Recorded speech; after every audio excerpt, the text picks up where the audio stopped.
Ele já despertou a curiosidade de cientistas da NASA nos Estados Unidos.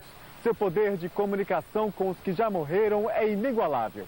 Sua forma de enxergar a vida e ajudar o próximo o transformou em um dos principais líderes religiosos de nossa história.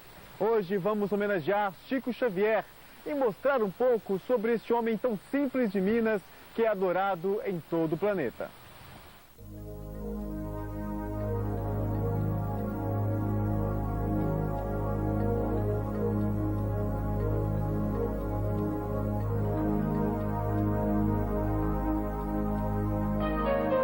Ele é um grande homem, é um homem do mundo. Com essa psicografia dele, essas cartas, ele me deu força para continuar, para lutar.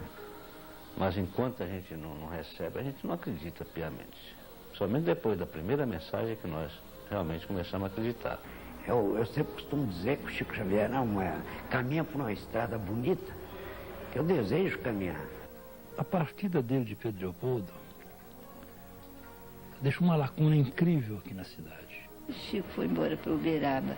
Talvez tenha sido para a gente também ter liberdade com a cidade.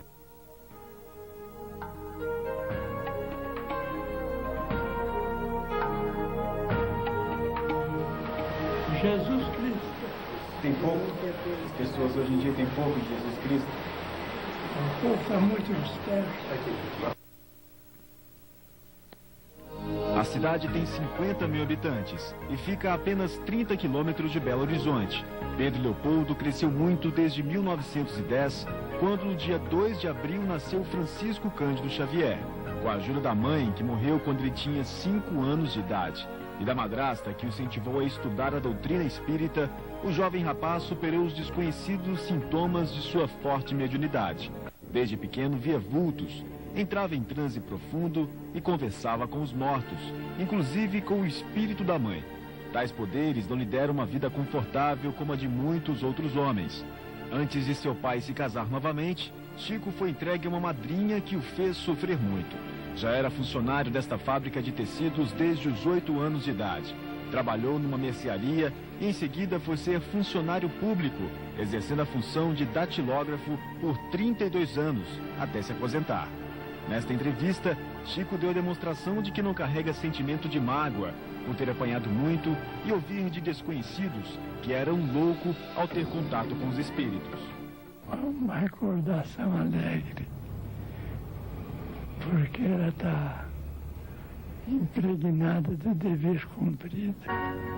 Chico sempre esteve muito doente. Na infância, sofreu uma moléstia de pele e foi atacado pelo mal de São Guido. Já adulto, foi submetido a cirurgias de hérnia e angina. Sua visão até hoje é deficiente. Com tantos sacrifícios, o médium já ultrapassou 70 anos de parceria com os que já se foram, revelando um mundo espiritual ainda difícil de ser compreendido por nós. Foi aqui no Ribeirão da Mata, mais conhecido como Açude, que Chico, aos 21 anos de idade, avistou pela primeira vez uma luz muito forte e que se transformou em uma pessoa. Essa pessoa se apresentou como sendo Emmanuel, que fez um convite, perguntando a Chico se ele estaria disposto a trabalhar na mediunidade. Mas, para isso, ele teria que respeitar 3 pontos básicos. O primeiro, disciplina. O segundo, disciplina. E o terceiro, também disciplina. E não é que Chico aceitou? A conversa com Emmanuel está narrada nesta placa. O livro de bronze guarda um dos primeiros poemas escritos pelo mentor espiritual. O marco é uma homenagem ao filho mais ilustre da cidade de Pedro Leopoldo. O açude é cercado por uma mata, onde o médium passava nos poucos momentos de descanso, meditando sob a sombra de uma das árvores. Emmanuel teria sido em outras vidas Públio Lentulus, um senador romano na época de Cristo. Até hoje ele acompanha Chico Xavier e coordena todo o trabalho de psicografias dos livros de vários autores. Essa é a rua São Sebastião, no centro de Pedro Leopoldo. Nesta casa moravam Chico, o pai, a madrasta e os 14 irmãos. Mas a partir de 1927, a residência também teve que dividir espaço para a sede do Centro Espírita Luiz Gonzaga, que funciona até hoje e conserva alguns cômodos da casa da família Xavier. Foi neste pequeno quarto onde hoje funciona a Câmara de Passes que Chico Xavier nasceu. E neste maior, até hoje são realizadas as reuniões espíritas. Depois de 72 anos, os bancos ainda são os mesmos das primeiras sessões. Junto à mesa, a cadeira onde Chico Xavier recebia as mensagens está no mesmo lugar. E foi aqui, numa reunião como esta, que os espíritos enviaram o primeiro livro psicografado pelo médium, Parnaso de Além Túmulo, uma série de poemas publicada em 1932. Não demorou muito e a imprensa estampava a seguinte manchete: casos singulares que desafiam a ciência moderna. E ainda questionava: poderá um rapaz inculto escrever poemas iguais aos dos grandes poetas? A verdade é que nestas páginas estão obras de grandes poetas brasileiros e portugueses, como Castro Alves, poeta baiano que morreu aos 24 anos de idade, e no primeiro livro psicografado por Chico, assim escreveu: uma excelsa voz ressoa, no universo inteiro ecoa, para a frente caminhai, o amor é a luz que se alcança, tem de fé, tem de esperança, para o infinito marchai. Foi uma forma de tentar atestar a imortalidade da alma, que mais tarde chegou a custar manifestações de repúdio ao médium, partidas por pessoas que desacreditavam nos fenômenos ocorridos com o morador de Pedro Leopoldo. O médium ainda teve que responder a um processo movido pela família do escritor Humberto de Campos, que mesmo depois de morto, continuava escrevendo seus versos, e passou a se manifestar com o pseudônimo de Irmão X, afastando de Chico Xavier qualquer novo problema. Das 406 obras psicografadas pelo Chico e publicadas até dezembro de 97, a mais vendida ainda é Nosso Lar, que já está na 47ª edição, com 1.200.000 exemplares. O livro foi ditado pelo espírito que atende pelo pseudônimo de André Luiz, cujo tema intriga qualquer ser humano: a vida além túmulo.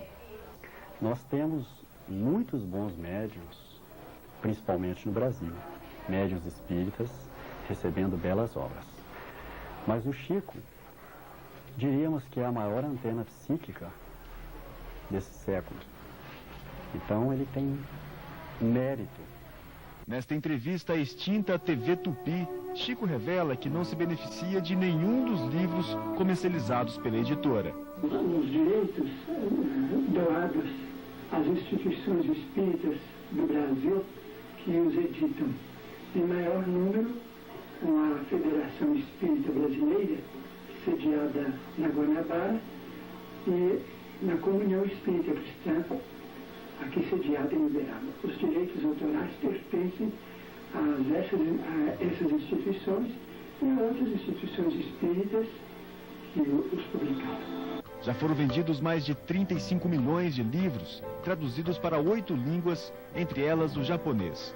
Existem ainda versões em braille e hebraico, e é de Chico o recorde na vendagem de livros no Brasil. Na visão do senhor, que importância tem essas obras? Elas nos descortinam um horizonte novo, nos fazem entender a vida de outra forma, nos dão uma visão clara do plano espiritual, da reencarnação, nos dão a certeza da reencarnação, da justiça divina. Depois do intervalo, o momento de se despedir de Pedro Leopoldo, porque Chico Xavier teve que mudar de cidade e ir viver em Uberaba. E o encontro de nossa equipe com as irmãs do médium.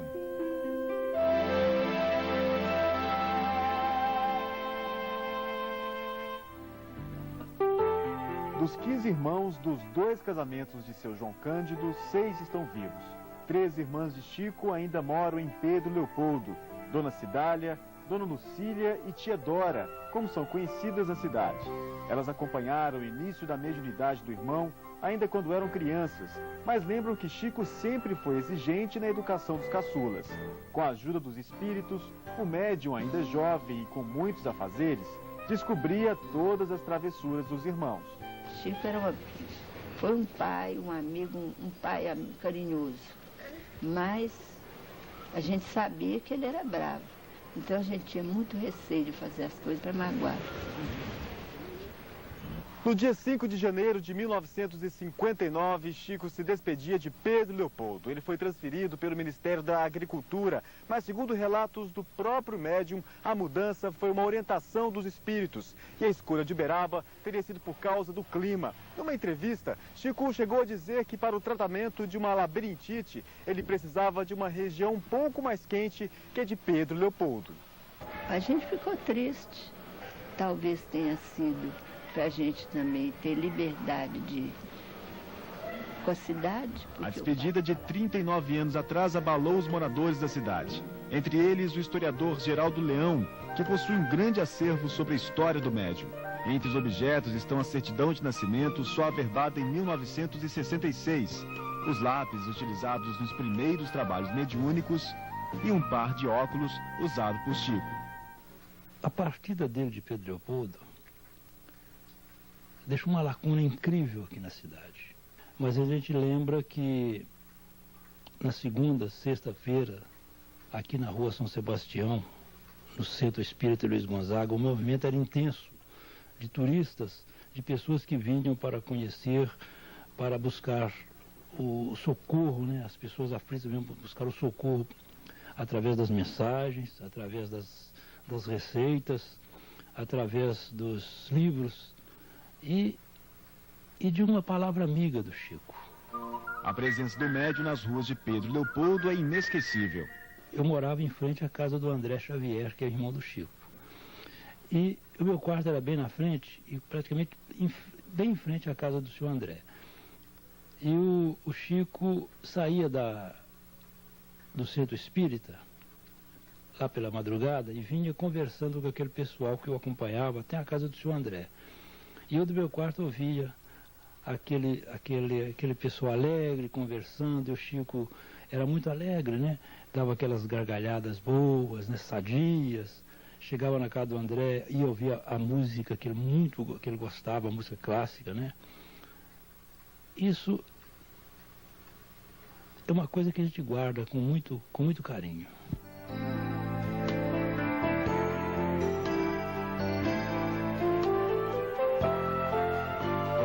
Xavier lembra que seu irmão sempre teve poucas horas para dormir.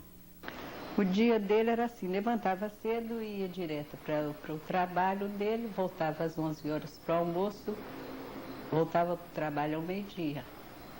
E era isso. Quando era 5h30, 6 horas, ele vinha em casa, tornava a voltar, só voltava meia-noite. Meia-noite, meia-noite e meia, 1h da manhã. Porque ele gostava de psicografar lá também. A senhora ficava preocupada com ele? Porque... Eu não tinha preocupação com ele. Sempre tenho preocupação com ele. Que tipo de preocupação a senhora tem? Eu amo demais o Chico e eu tenho medo assim, que aconteça a ele qualquer coisa. Mas Deus é maior, Jesus é grande e toma conta dele todos os dias. Apesar da distância entre Pedro Leopoldo e Uberaba, dos poucos encontros com Chico desde sua partida e das trocas de correspondências, Dona Cidália sente que o irmão está muito próximo. A senhora sente saudades? Demais, demais. Mas sei que ele não está longe de mim. Eu sei que ele está sempre próximo de mim. O que faz eu acredito que a gente longe está mais próximo. Ele diz isso para a senhora, nas cartas que ele escreve? Não, eu que acredito nisso. Ele escreve muito para a senhora? Muito não. Ultimamente ele tem escrito pouco, né? A senhora imagina muito por quê? Não. As condições físicas dele não dá condição para tanta coisa, né? Logo agora que ele começou a trabalhar de novo, está psicografando. E é uma felicidade muito grande para nós. Talvez pela vida difícil de Chico, cheia de dificuldades desde criança, com humilhações e perseguições, Dona Cidália se apresenta como uma grande seguidora e se emociona ao lembrar das dores do irmão. Ele é um grande homem. Eu não posso falar o que ele é para a humanidade, mas para mim ele é um todo, ele é completo. Ele é completo em tudo, na fé, o ânimo que ele dá para as pessoas. Só mesmo um grande homem é capaz. Eu amo Chico com loucura. Adoro Chico. Eu amo demais até. Um beijo para você, um beijo para todo mundo que ama Chico, para você, Chico. Um beijo gostoso. Te amo.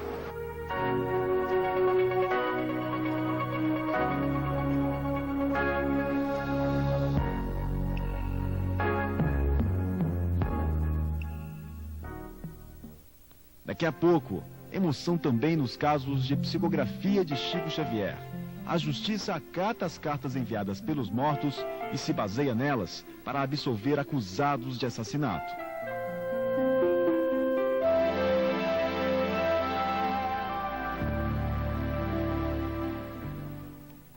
Há 22 anos, quando Goiânia não era tão grande assim, um caso polêmico na cidade mexeu com a justiça brasileira. Um rapaz foi absolvido num processo que o acusava de ter matado o próprio colega. O réu ficou livre da cadeia graças à intervenção do além. Foi mais um fato para tentar comprovar a veracidade das psicografias de Chico Xavier. O caso é narrado no livro Lealdade. De um lado, José Divino, o assassino. De outro, Maurício Garcês Henrique, o morto. E a fúria da família em busca de justiça. José Divino, hoje comerciante, teria realmente premeditado a morte do amigo? Nos depoimentos, a versão do acusado se baseia num acidente. Primeiramente, o que aconteceu naquele dia? Bem, ele foi me procurar cedo para a gente ir para aula, porque a gente estudava no mesmo colégio e ele ia para aula comigo de moto. Ele pediu um cigarro para mim e eu não tinha cigarro. Aí eu fui ao quarto de dispensa onde meu pai guardava cigarro dentro de uma pasta. E ele abriu a pasta do meu pai para pegar o cigarro. Ele não achou o cigarro. Achou um revólver que meu pai tinha na pasta. Ele tirou esse revólver da pasta, tirou as balas do revólver, eu vi ele tirando. Só que ficou uma bala engastalhada, ele não deve ter visto. Ele fechou o revólver e puxou o revólver na minha cabeça 2 vezes brincando. E eu danei com ele, porque meu pai não deixava, tinha ciúmes, não gostava desse tipo de coisa. Eu tomei o revólver da mão dele para guardar, só que eu não guardei o revólver. E nisso eu sou pra cozinha, minha mãe lavando vasilha, e ele pediu um cigarro para minha mãe. Minha mãe deu o cigarro para ele acendeu o cigarro e entrou dentro do quarto. Quando ele entrou dentro do quarto, eu levei o revólver nele e puxei. E aí eu só ouvi o estampido. E ele caiu, o Zé, você me tirou. A casa onde tudo aconteceu já não existe mais. Hoje é um cômodo comercial no bairro de Campinas, em Goiânia. Maurício foi levado às pressas a este hospital, mas não suportou as dores no tórax provocadas pelo único tiro. A primeira reação da família do rapaz morto, aos 15 anos, era de vingança. E até então, nosso problema era prender o rapaz. Porque, afinal de contas, era um assassino. E aquele sentimento de justiça, de vingança, sei lá o quê, a gente tinha ele. Tinha ele bem enraizado. Para fugir do flagrante, José Divino, aos 18 anos de idade, viajou para São Paulo. Mesmo alegando não ter visto o amigo na hora do disparo da arma, ele passou a ser reconhecido nas ruas como um verdadeiro assassino. E o medo de uma condenação o perseguia, principalmente quando ficou sozinho. As pessoas, quando me viam, me chamavam de criminoso. Às vezes eu estava em festa, eu passava na porta do colégio, na época eu era rapaz novo. O pessoal gritava, criminoso, assassino. Nessa época, uma fase difícil da minha vida. Depois que aconteceu isso, antes de um ano do acontecido, eu perdi pai e mãe também. Eu fiquei sozinho. A perda do filho fez Dona de Janira procurar um conforto. 3 meses depois começou uma peregrinação atrás de um sinal que desse a ela a certeza de que depois de morto, Maurício estaria bem. A família recorreu à mediunidade de Chico Xavier. Mesmo assim, teve que esperar muito tempo para que finalmente o filho se manifestasse. 3 meses depois, logo que eu fui no Chico, que a gente passava ali 2, 3 dias nas filas, conversando uma mãe com a outra, trocando as dores. Aí 2 anos depois foi que eu recebi a mensagem. Mas antes disso, a gente já tinha mudado a cabeça, porque já tinha visto tanta coisa no Chico, né? Já mudou tudo.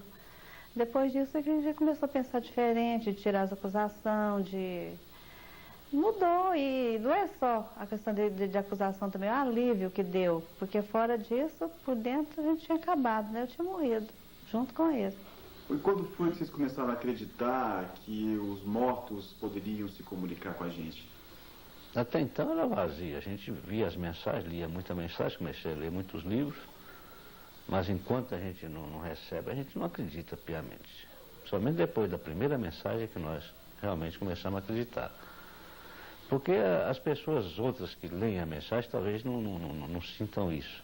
Mas a gente, como pai, tem coisas nas entrelinhas, palavras nas entrelinhas, que só a gente sabe, que só a gente conhece.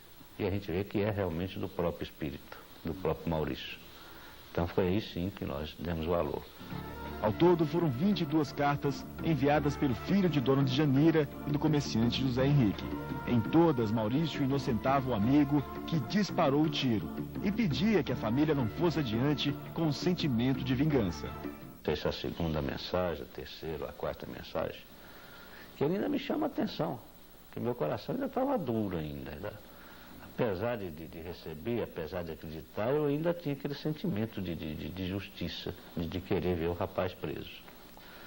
Aí ele me chama a atenção, que ele fala numa dessas mensagens lá que eu tinha que acreditar nele, que ele estava falando era verdade, que realmente o rapaz não tinha culpa. Ser pai é diferente de mãe, né? E realmente eu, depois dessa outra mensagem que ele me chama a atenção para que eu aceite as palavras dele como verdadeiras, foi a partir daí realmente que, apesar de acreditar desde a primeira mensagem, foi a partir daí realmente que o meu coração começou a amainar, eu comecei a ver, já não interessar mais na condenação do rapaz. Eu perdoei, mas a mágoa carrega. Não consegui falar que amenizou, que tirei a mágoa dele, não. Perdoei. Perdoei, não quero saber se está bem, se está mal, entendeu? Perdoei. Vocês não têm mais notícias do José Divino? Não, nunca mais tive notícia dele. Por quê? Não nos interessamos mais em saber da vida dele. José Divino tomou conhecimento das cartas de Maurício através da imprensa. Houve detalhes nas cartas, detalhes que nem no meu depoimento eu citei, eu não lembrava. Eu fui lembrar quando eu li as cartas psicografadas. Então não tem como negar. São coisas que só eu e ele sabia. As cartas com o depoimento de Maurício foram anexadas ao processo à espera da apreciação do juiz. Mas a grande dúvida era: uma carta da vítima morta poderia influenciar na absolvição do réu? A seguir você vai conhecer o juiz, que num caso inédito, deu a sentença baseando-se numa psicografia de Chico Xavier.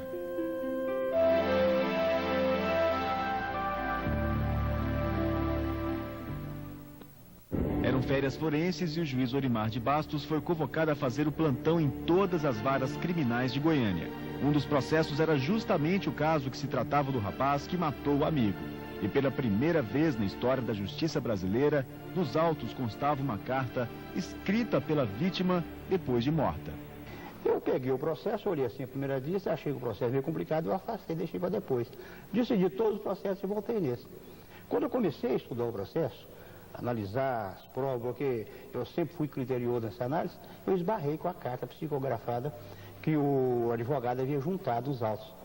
E essa carta me chamou a atenção, porque o morto estava narrando os fatos igualzinho o acusado havia dito no seu interrogatório. Foi o que me trouxe, eu me lembro bem que um é a página 100 e o outro é a página 170. O interrogatório do rapaz na página 100 e a mensagem juntada nos autos, nas alegações finais do advogado de defesa, na página 170. Eu comecei a fazer análise do interrogatório e da mensagem. E vi que coadunava certinho um com o outro. Eu pensei, mas como que o Chico teve acesso a essa declaração? Foram noites de sono para a melhor decisão. Ali o morto explicava as razões, os motivos de ele ter sido morto. Aí eu fui analisar, inclusive, a perícia feita pela polícia.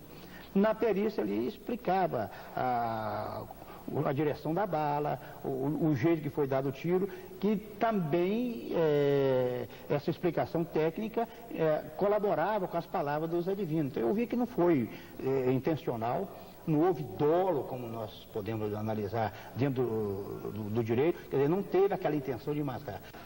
O caso foi a julgamento 3 vezes e em todas José Divino foi absolvido. Nas 2 primeiras pelo juiz Orimar de Bastos e numa terceira já em júri popular, o rapaz foi considerado inocente por 6 dos 7 jurados. O promotor nem quis recorrer da decisão e depois de 4 anos, a justiça encerrou o caso.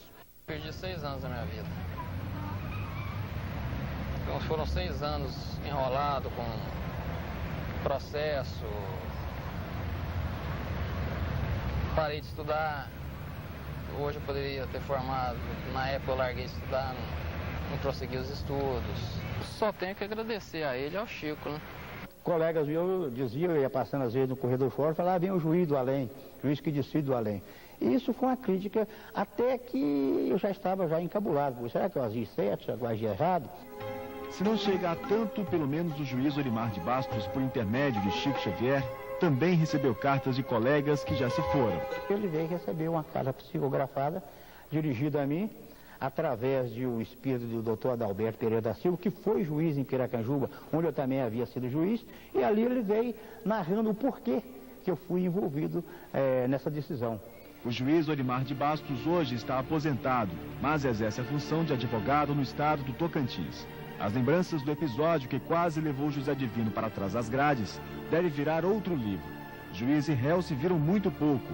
José Divino acompanhou toda a entrevista no salão do júri do Fórum de Goiânia, disfarçado de operador de iluminação de nossa equipe. Escutou atentamente o que nunca teve a oportunidade de ouvir antes. Se houvesse a condenação, o Divino hoje talvez seria uma pessoa estigmatizada. E eu acredito que a justiça foi feita. E a justiça foi feita, eu vou acentuar, graças àquela mensagem que foi ali dentro. Por isso que eu acredito, sempre falei e falo, temos que dar credibilidade às palavras de Chico Xavier. Porque se fosse qualquer um outro, talvez a gente não acreditava. Mas com o Chico a gente tem que acreditar. Você acha que o juiz agiu certo mesmo, José Divino? Mas eu sei que é o José Divino? Esse é o José Divino. Eu não conhecia ele, tá vendo que eu não conhecia ele? Você já chegou a falar isso que o senhor me falou ali pro José Divino? Não, aliás, eu ouvi o Zé Divino uma vez só, eu não conheço o Zé Divino. Agora você me falou que esse moço aqui é o Zé Divino, foi uma surpresa que eu tive e tenho o prazer de dizer, realmente, eu apliquei a justiça, eu acho que se realmente você fosse condenado, você teria um estigma na sua vida. Porque eu tenho certeza absoluta, como eu disse no processo, você não fez aquilo por querer, aquilo foi um acidente. Eu tenho certeza que ficou marcada a vida toda você com isso aí. Mas eu acho que Deus é muito grande e você deve saber que foi uma aprovação que você teve, né? Para a família foi feita a vontade de Maurício inocentar o amigo. Há muito tempo Maurício não se comunica. A última notícia foi dada pelo próprio Chico Xavier. Ele estaria estudando engenharia elétrica no plano espiritual. Mas antes de se dedicar à nova tarefa, o jovem deixou através de Chico Xavier mensagens para confortar a família. Peça a meu pai para que no íntimo aceite a versão que forneci do acontecimento que me suprimiu o corpo físico. Não se procure culpa a ninguém. Tudo está encerrado em paz. Outros casos, como o de Maurício, surgiram nos tribunais brasileiros. A Psicografia ante os Tribunais é um livro que trata justamente do assunto. Chico Xavier chegou a ser interrogado para um processo instaurado em Gurupi, Tocantins, em que um rapaz matou o irmão. Através do médium, o espírito do morto também pedia a absolvição do acusado. Mas e quando Chico partia? Será que os espíritos que se comunicam com o mundo através dele deixariam de enviar as suas mensagens e livros? Bem mais modestos que o grande espírita, alguns homens já trilham o mesmo caminho. Coincidência ou não, vivem em Uberaba e já trabalharam com o médium. Tanto que a existência dos discípulos de Chico Xavier já corre pelo Brasil. Nós estamos em frente ao Centro Espírita Aurélio Agostinho, onde trabalha o médium Celso Almeida. O centro fica lotado de caravanas do país que chegam a Uberaba na sexta-feira, dia em que são realizadas as reuniões públicas. A maioria é formada por mães que vieram tentar um contato com filhos que já desencarnaram. É sempre assim. Quem deseja receber notícias de alguém que já morreu, deixa anotado o nome e datas de nascimento e de morte do falecido. Mas nem todos são atendidos. Durante 1 hora, o espírita Celso Almeida utiliza um lápis e, com uma velocidade fora do comum, escreve notícias enviadas por moradores do plano espiritual. Em média, são 6 mensagens recebidas e todas são lidas para o público presente. O reconhecimento através de detalhes contidos nas psicografias é imediato. E não me falta o socorro daqueles que me chegam através da bondade de Deus para o auxílio que me socorre à dor da saudade. No sábado é vez de buscar ajuda de outro médium que também recebe mensagens dos mortos. Carlos Bacelli já trabalhou por vários anos com Chico Xavier. Nas suas reuniões, também realizadas aos domingos, está boa parte das pessoas que no dia anterior foram até Celso Almeida. É uma busca incansável de conforto para mães que perderam filhos em tragédias, como esta senhora, que saiu de Montevidéu, no Uruguai, atrás de notícias confortantes da filha. Esta mensagem me ha ajudado a sobrellevar o dolor da pérdida. Sentimento de alívio por causa do contato via carta parece não envolver somente os que ainda estão por aqui. Do outro lado da vida também a saudade. As boas lembranças do convívio com os encarnados partem junto com a alma. E quando ele disse que ele estava se sentindo um ator com tantos holofotes, isso ficou evidente, porque meu filho era uma pessoa muito alegre, muito brincalhona, e tudo que está aqui veio assim, dando um conforto que não tem palavras para explicar. Mas estes 2 homens seriam mesmo sucessores de Chico Xavier? E seu Bacelli partiu primeiro que ele? E Chico acendeu uma grande fogueira e que nós, os outros médios, não passamos de lenha para essa fogueira, não é? E o termo discípulo de Chico caberia a Bacelli e Celso? Eu sempre costumo dizer que o Chico Xavier caminha por uma estrada bonita, que eu desejo caminhar, mas ainda estou distante disso. E eu estou aqui junto a essas mães, junto à dor do meu semelhante, aprendendo alguma coisa, alguma forma de ajudar alguém.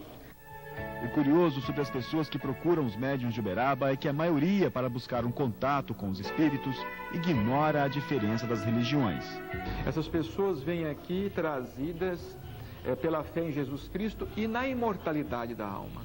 E se aqui vêm é porque acreditam na possibilidade do intercâmbio com esses familiares de além-túmulo.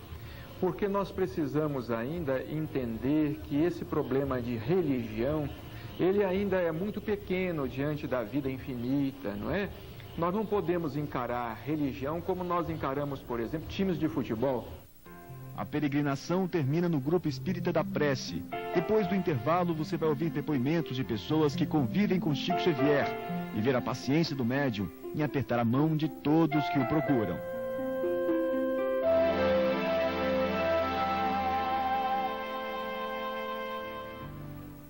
Chico Xavier nunca trabalhou sozinho. Para suportar as críticas dos descrentes de suas obras, sempre contou com a ajuda de amigos. Os boatos já mataram o médium várias vezes. Muito bem essa história da morte. É mentira, não é? É brincadeira, não é mentira. O senhor sabe como é que começou essa onda, Chico? Não, não sei. Nós sorrimos ao lado dele há poucos meses, na residência dele mesmo, ele dizendo que na atualidade ele já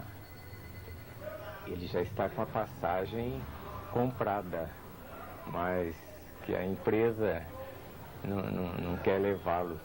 Acho que está pronto, né? A hora que Deus determinar e achar que ele deve retornar ao mundo espiritual, ele retorna. César Carneiro trabalhou 34 anos com Chico Xavier e hoje auxilia o médium Celso Almeida nas reuniões espíritas.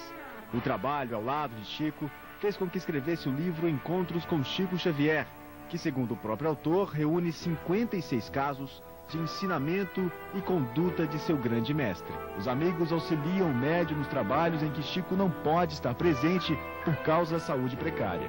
São mais de 2.000 entidades assistenciais que praticamente sobrevivem graças à ajuda de Chico. O asilo em frente à casa do médium é um exemplo. Para manter os 28 internos, a casa conta com a venda de livros psicografados por Chico. Membros do Grupo Espírita da Prece ainda trabalham durante a semana. Distribuem alimentos para cerca de 700 pessoas carentes de Uberaba. Aqui elas aguardam para poder participar de um jantar especial, servido todas as quintas-feiras. Nossa equipe acompanhou o esforço dos voluntários num dia ainda mais especial, 2 de abril, data do nascimento de Chico. Tem gente que às vezes não tem uma carne para comer, tem gente que come só angu na janta, às vezes no outro dia não tem nada para comer, tem muita pessoa que está satisfeita, sim. Na década de 80, a distribuição de cestas de alimento no Natal reunia multidões de humildes que formavam uma fila quilométrica no bairro onde funciona o Grupo Espírita da Prece. Essa senhora, conhecida como Dona Yolanda César, de São Paulo, era a grande patrocinadora da distribuição, que hoje, mais modesta, é realizada semanalmente pelos companheiros do médium em Uberaba. O movimento aos sábados, em frente ao Grupo Espírita da Prece, é engrossado pelas famílias que passam o fim de semana em Uberaba em busca de conforto. A notícia de que Chico estaria frequentando as reuniões da casa ajudaram a aumentar o número de fiéis, que fazem plantão desde cedo para poder se encontrar com o médium. Na sua simplicidade, na sua humildade, este homem conseguiu transmitir para todo mundo espiritualista exatamente a mensagem que deveria ser concedida a todos aqueles que se dedicam aos estudos espiritualistas, independente de crenças. E que eu gostaria de estar sempre ao lado dele para aprender com ele a humildade, o amor, a caridade que ele pratica. Para mim ele é um espírito de luz, tá? Que veio aqui para ajudar muita gente e cumprir a missão dele na Terra. É um anjo que Deus mandou para trazer luz para a gente. Muita paz. Mas quem procura Chico? O espírita João Cuim, também autor de livros sobre o médium, esteve junto a ele por longo tempo. Geralmente, as pessoas mais abastadas, mais assim, aquinhoadas, o procuram por causa de dores íntimas, né? Depois de 4 anos sem sua recuperação, pôde estar de volta a casa. Quem trabalhou mais, a medicina entre os homens ou a medicina espiritual? Olha, eu tenho muita fé na medicina dos homens, mas a medicina da espiritualidade deve ter ajudado bastante também para que corresse tudo bem, para que ele voltasse a estar junto conosco na Casa da Prece. Chico é sempre acompanhado por Eurípides Higino dos Reis, dentista, e que o médium tem como um grande filho adotivo. A debilidade física limita suas mãos, que lentamente preenchem as folhas de papel com palavras ditadas pelos espíritos.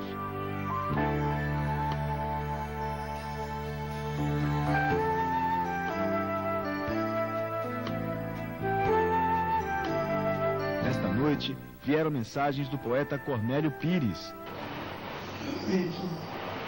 Vale no mundo, fé em Deus e amor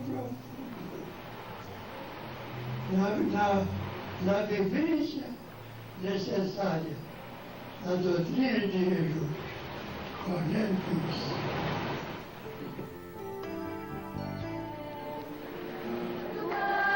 Da reunião espírita, Chico não vai embora. É chegado o momento mais esperado por todos. Para receber a multidão que quer vê-lo, foi organizada uma fila para que cada um possa realizar o grande sonho, que é entrar no centro e receber, mesmo que por alguns segundos, o cumprimento do médium.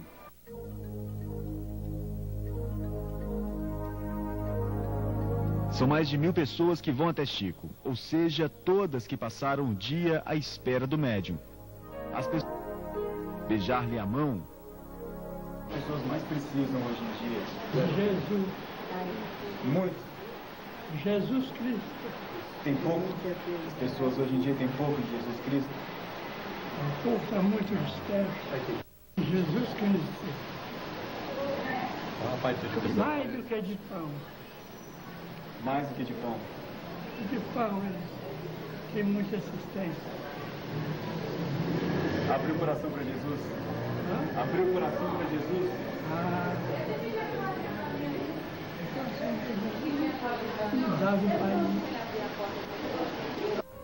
Mesmo com a saúde debilitada, Chico tem conseguido esse esforço. Só quando o último visitante, há 20 anos, a imprensa noticiou a visita de um cientista da NASA à Agência Espacial Americana, a Chico Xavier. Este jornal relata que um aparelho captou sons emitidos pelos espíritos e que a áurea espiritual de Chico foi sentida a um raio de 10 metros.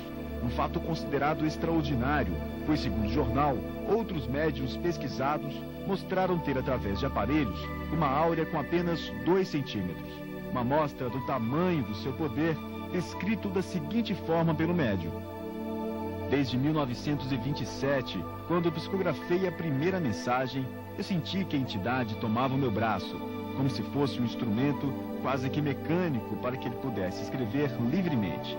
É como se o meu braço fosse um aparelho elétrico repentinamente ligado à força, cuja origem eu mesmo não posso precisar.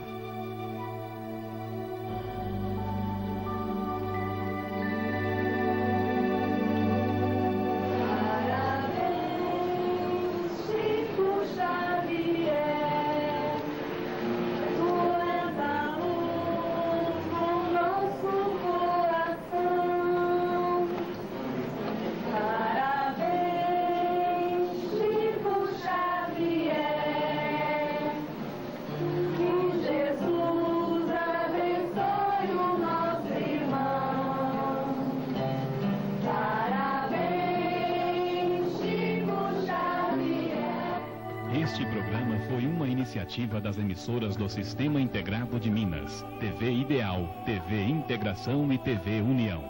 A sua produção só foi possível graças ao apoio expressivo do Dr. Eurípides dos Reis e da Comunidade Espírita do Triângulo.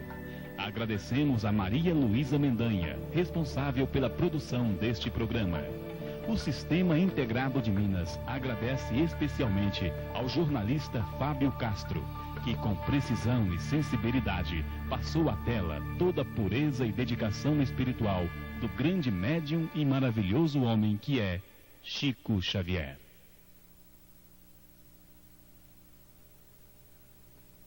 A igreja enfeitada, os convidados, os noivos e um padrinho muito especial.